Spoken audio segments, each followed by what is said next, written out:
exactly 8:33 a.m. We cross over to, I presume, Munich in Germany, and we're going to be talking with Dr. Gideon Chitanga about the worrying situation playing out in Zimbabwe. We are looking at, obviously, the president of Zimbabwe, Emerson Mnangagwa.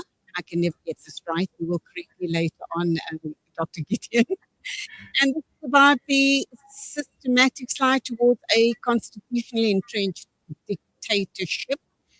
And of course, you and others in Zimbabwe sharply condemned the political apathy of regional African leaders, specifically SADC, and also South Africa for remaining silent. Dr. Gideon Chitanga, I presume you are in Germany. You are a research fellow at Maximilian's University in Munich, in Germany. Thank you indeed for joining us this morning. A very good morning to you. And a very worrying situation, is it not? It is concerning, and I think it is quite a significant regression of democracy in Zimbabwe. It has serious social, economic, and political implications for the country, but also for the region. And the context is that we have witnessed a long decline in any indicator that you can imagine in Zimbabwe in terms of socioeconomic welfare and political stability. And everyone knows that in the past since 2000, the situation in Zimbabwe has been pretty bad. In 2008 to 2013, SADC helped to stabilize the situation through mediation efforts, which resulted in a government of national unity and a new constitution, what we call the 2013 constitution. And that constitutional process resulted in a constitution that was largely supported by all Zimbabweans, all political parties, and civil society. And President Mnangagwa came into power on the promise that President Mugabe had failed to turn around the economy. He cited corruption. He told Zimbabweans in his own words that he will respect the constitution, and as soon as his constitutional mandate ends, he will leave power and allow others to lead the country. Now we find him presiding over a process of decapitating the constitution, destroying its key pillars of governance, and risking furthering economic and political security in Zimbabwe and in the region. And I think that if this is allowed to persist, his proposed amendments have already been passed into a law, but there is still pushback in Zimbabwe from civil society and other people within ZANU-PF. We hope that there's still a way for the region, for the African Union to prevail on President Mnangagwa to say, you are taking back the continent, you are taking back Zimbabwe to a period that really was very painful. You are taking back the SADC sub-region, and specifically South Africa, which have had to bear with very difficult situation with respect to migration into the country and the impact it has had on social stability and economic stability in the country. So, Dr. Gideon, obviously, he made huge promises.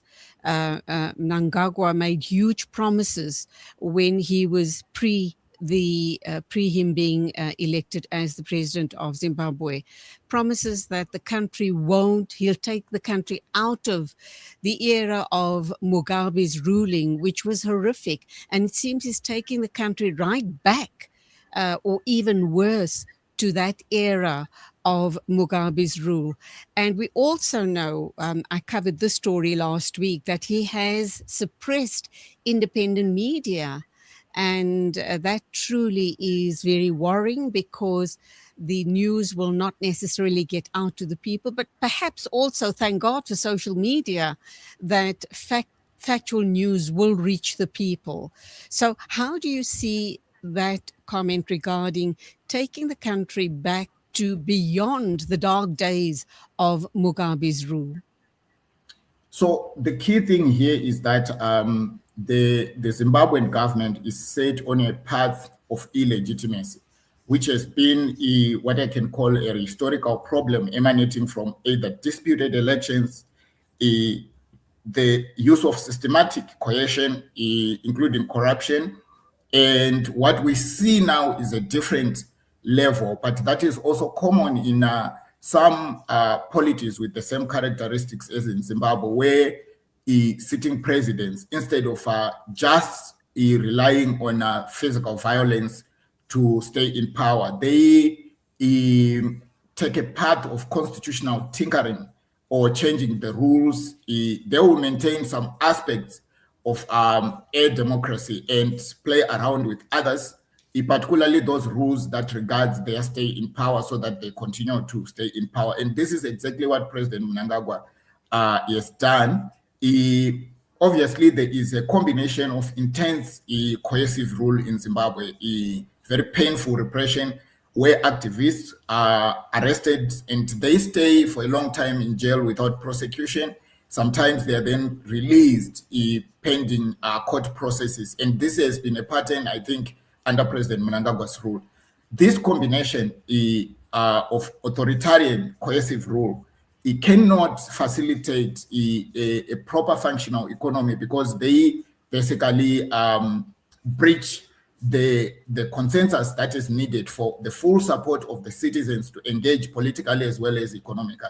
Unfortunately, in the case of Zimbabwe, there's a small elite that is at the top of the country that has amassed immense wealth, and they are very much involved in the politics and the economics of the country. But the majority of the people, they find themselves marginalized, repressed, excluded in both the politics and the economy of the country. And I think this situation sets up the country for continuous instability. There is such a huge risk that even with the level of repression in Zimbabwe, at some moment the country will explode. And when that happens, it is countries, the neighboring countries in the region, that will have to deal with the situation.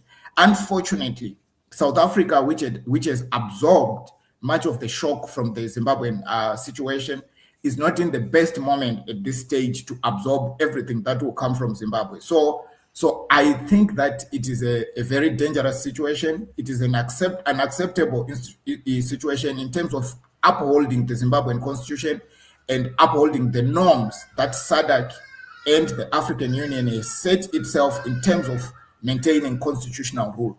We need very strong leaders, and strong in the sense of being committed to the norms of governance that are continentally, regionally, and nationally shared, who can speak directly without mincing their words to President Mnangagwa to say, look, your term of office is coming to an end. We cannot accept this. Allow a change of government in Zimbabwe, or a change, a transition or a succession within ZANU-PF, and the holding of elections based on the constitution of Zimbabwe as it should be, and allow the country to heal and to continue to build. Dr. Chitanga, I think you know as well as I do that that's not going to happen, sadly. You're now talking about a very explosive situation that's going to go down in Zimbabwe. You have also said that SADC and South Africa have failed to speak out against this authoritarian rule.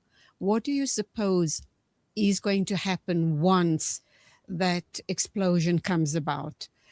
It's the civil society rising up against severe economic hardship, and knowing, as you've indicated, there's a small elite at the top of the scale that are leading very, very soft lives, and in their hands, they hold the riches of Zimbabwe.